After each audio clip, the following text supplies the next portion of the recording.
जय श्री राधे। ओम नमो भगवते वासुदेवाय।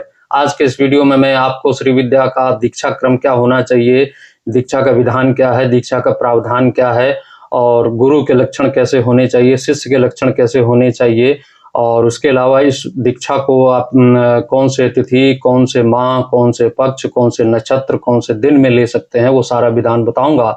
और साथ ही साथ यदि संभव हुआ तो जिस माला से आप जप करते हैं उस माला का संस्कार की विधि भी बताऊंगा। तो धैर्य पूर्वक बने रहें। जय श्री राधे। आपसे एक प्रश्न पूछना चाहूंगा कि यदि मान लीजिए आपको प्रधानमंत्री नरेंद्र मोदी जी से मिलना हो तो क्या डायरेक्ट आप मिल सकते हैं? उसका भी कोई प्रावधान होता है ना कि पहले आपको डेट सुनिश्चित करनी होती है, पीएमओ से लेटर आता है, सारी चीजें निर्धारित होती हैं, उसके बाद ही आप मिल सकते हैं ना। तो ये तो एक साधारण सी बात हो गई। तो क्या भगवती पराम्बा के समीप आप एकदम डायरेक्ट जा सकते हैं? क्योंकि मैं समाज में देखता हूँ बहुत लोग मुझे मिलते हैं, वो कहते हैं कि हमें पंचदशी सीधे सीधे पंचदशी मिल गई, सीधे सीधे हमें षोडशी मिल गई। बीच का जो क्रम है वो तो कहीं हमें दिखने को ही नहीं मिलता है। उसके अलावा दीक्षा का विधान ऐसा विचित्र मिलता है कि मैं देखता हूँ कि समूह में दीक्षा हो रही है और माइक के द्वारा दीक्षा हो रही है। दीक्षा का विधान तो यह है कि गुरु के मुख से निकला हुआ मंत्र शिष्य के कान तक ही जाना चाहिए, मतलब एक मुख से दूसरे कान तक ही वो सीमित रहना चाहिए। क्योंकि जैसे ही वो मंत्र बाहर किसी को सुनाई देता है तो उसकी जो ऊर्जा है, उसकी शक्ति नष्ट हो जाती है। प्रथम ये चीज। दूसरा चीज, समाज में मैं कई लोगों को देखता हूं कि जो है दीक्षा तो मिल जाती है लेकिन उसका विधान किसी को नहीं मिल पाता। या तो गुरु स्वयं नहीं देना चाहते या फिर कोई अन्य बात हो सकती है, क्योंकि विनियोग न्यास है तो सेतु महासेतु मुक्षोधन कुल का मंत्र संजीवनी उद्दीपन ये सब भी किसी को मालूम नहीं है। ये सिर्फ एक जगह की नहीं, कई जगह मैंने देखा कि विधान ही नहीं किसी को पता है, सिर्फ दीक्षा। हालांकि दीक्षा का एक क्रम होता है, एक विधान होता है।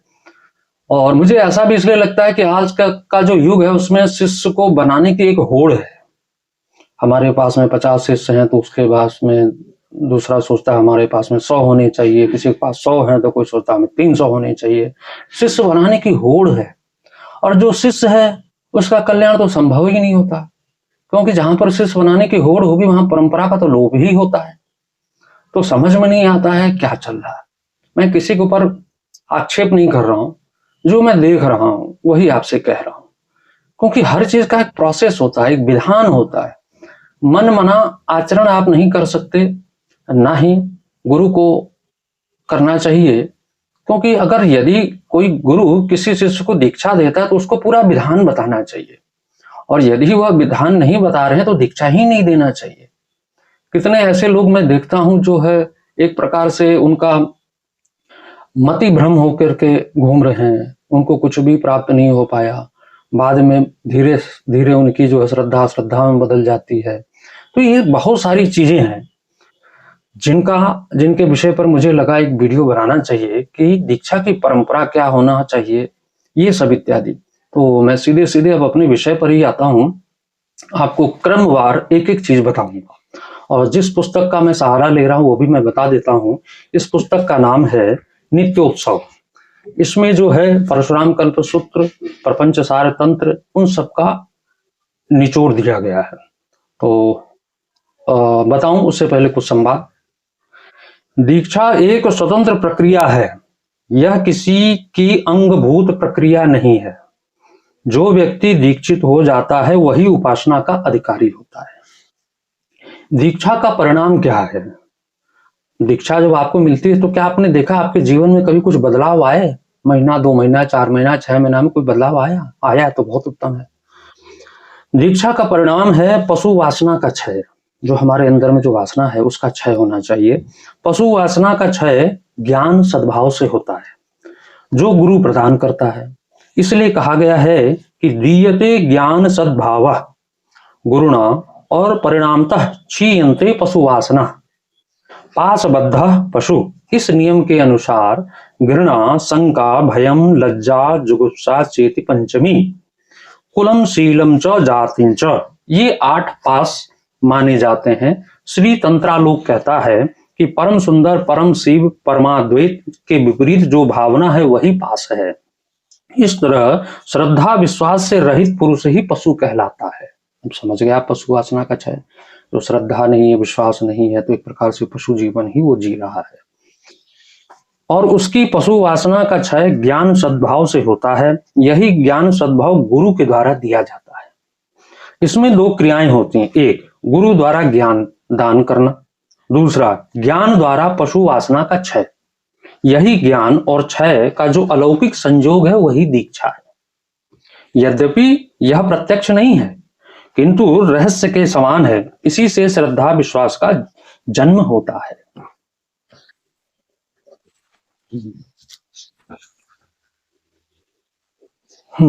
अब मैं क्रम बताने जा रहा हूं कि दीक्षा में क्रम क्या है। सर्वप्रथम कहां से प्रारंभ होना चाहिए।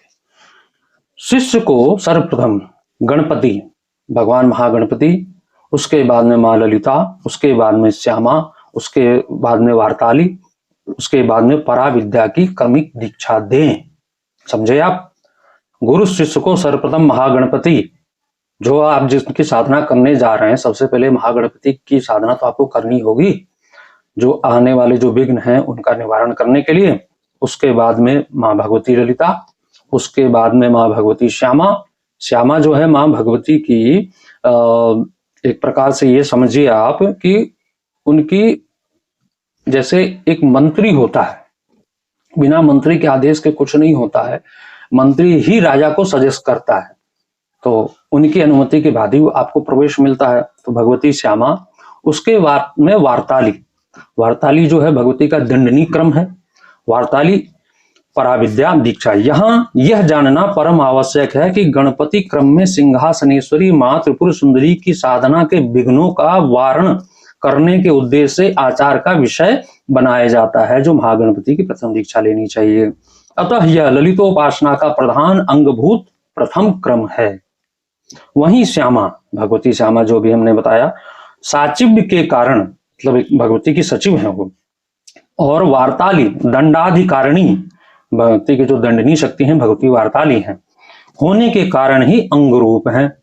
पराक्रम सिंहासनेश्वरी और उनके अभियुक्त अधिपति प्रभु शिव की हृदय अनुत्तर रूप है। इसलिए अंगभूत क्रमों की उपासना से महात्रिपुर सुंदरी देवी ललिता की उपासना के पुष्ट हो जाने पर ही परोपासना सौभाग्य संवर्धक क्रम से अपनाया जाना चाहिए। अब आप समझे। सर्वप्रथम महागणपति, भगवती ललिता, फिर भगवती श्यामा, फिर भगवती वार्ताली, फिर भगवती पराविद्या। ये क्रम है। ये नहीं कि अब मैं ये नहीं बता सकता कि गुरु को अगर पात्रता लगी हो तो सीधे सीधे वो षोडशी दे दें, वो अलग विषय में नहीं कह सकता। क्रम ये है। इसी क्रम से आप एक एक सीढ़ी चल करके ऊपर पहुंच सकते हैं।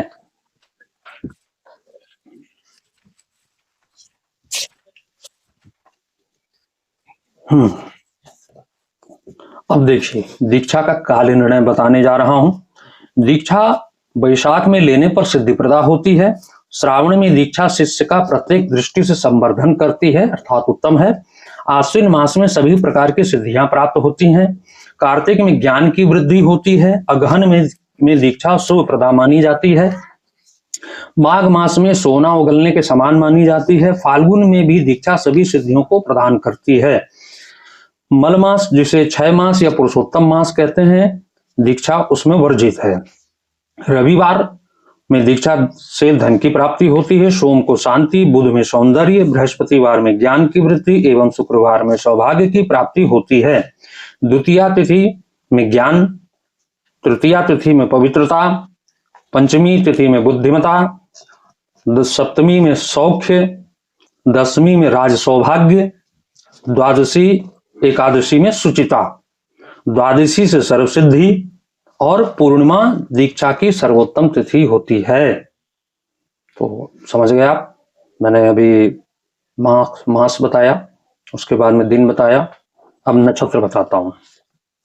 अश्विनी में सुख, रोहिणी में वाक्पतित्व, पुनर्वसु में धनाढ्य, पुख्य में शत्रुनाश, मघा में दुखनाश, पूर्वा फाल्गुनी में रूप प्राप्ति, हस्त में बल, चित्रा में ज्ञान सिद्धि, स्वाति में शत्रुनाश, अनुराधा में बुद्धि वृद्धि, ज्येष्ठा में कीर्ति, पूर्वाषाढ़ा और उत्तराषाढ़ा में संपत्ति लाभ, शतभिखा में बुद्धि, पूर्वा भाद्रपद में सुख, उत्तरा भाद्रपद में सौख्य, रेवती में दीक्षा लेने से कीर्ति का वर्धन होता है। ये नक्षत्र हैं।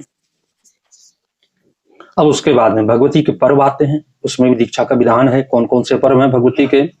भाद्रपद की षष्ठी, आश्विन मास कृष्ण पक्ष की चतुर्दशी, कार्तिक मास की नवमी, अघन मास कृष्ण पक्ष की पंचमी, पौष मास की पूर्णिमा, माघ मास की चतुर्थी, फाल्गुनी मास में एकादशी, चैत्र की त्रयोदशी, बैसाख की अक्षय तृतीया, ज्येष्ठा में दशहरा, आषाढ़ की द्वादशी, श्रावण की अमावस्या। ये देवी पर्व हैं और कोटि यज्ञों की फलप्रदा हैं। कोटि यज्ञों के समान फल की प्राप्ति होती है। गुरु लक्षण, जो अब गुरु के विषय में आ रहा हूं। भाई आप एक घर का कोई सामान खरीदने जाते हैं, उसको भी 4 बार घुमा फिरा के देखते हैं। कुर्सी लेने जाए तो बैठ के देखते हैं, हिला के देखते हैं, सब तरफ से देख लेते हैं। जब आप संतुष्ट हो जाते हैं तब आप खरीदते हैं। उसी प्रकार गुरु का भी वर्ण होना चाहिए। आपकी आस्था, श्रद्धा, विश्वास गुरु में हो। और गुरु के लक्षण क्या है वो भी बताता हूं। सर्वप्रथम गुरु के लक्षण बताए गए हैं। इसे क्रम पूर्वक इस प्रकार विचार करें। सुमुख, स्वच्छ, सुलभ। ये नहीं कि आप ढूंढ रहे हैं अपनी जिज्ञासा शांत करने के लिए, गुरु मिल नहीं रहे। संशय रहित, वो खुद संशय से रहित हो। अगर मान लीजिए आपके पास में कोई जिज्ञासा है और खुद ही शंका में, तो समाधान कहां से करेंगे आपका? संशय दूर करने में समर्थ, निरपेक्ष की भावना, स्मृति पूर्वक प्रवचन कक्ष, निर्मल, सर्वदा सुलभ, संतुष्ट, बहुत से तंत्रों का ज्ञान विधान प्राप्त होना चाहिए, गंभीर, कल्याणकृत में होना चाहिए। इन सब गुणों समन्वित गुरु इन समस्त लक्षणों से विलक्षण और विचक्षण होना चाहिए। इसके विपरीत लक्षणों से युक्त गुरु शिष्य के लिए दुखप्रद ही सिद्ध होता है। जो लक्षण गिनाए है ना, अगर इसके विपरीत है तो ये मेरे वाक्य नहीं है, जाकर के उठा के तंत्र देख लीजिएगा। इसके विपरीत लक्षणों से युक्त गुरु शिष्य के लिए दुखप्रद ही सिद्ध होता है। जय श्री राधे। अगला जो विभाग होगा उसमें मैं सारी चीजें जो भी रह गई हैं वो बताऊंगा। जय श्री राधे। ओम नमो भगवते वासुदेवाय। और हमारे द्वारा उपयुक्त जानकारी यदि आपको ठीक लगी हो तो कृपया इसको लाइक, सब्सक्राइब, कमेंट करें। जय श्री राधे।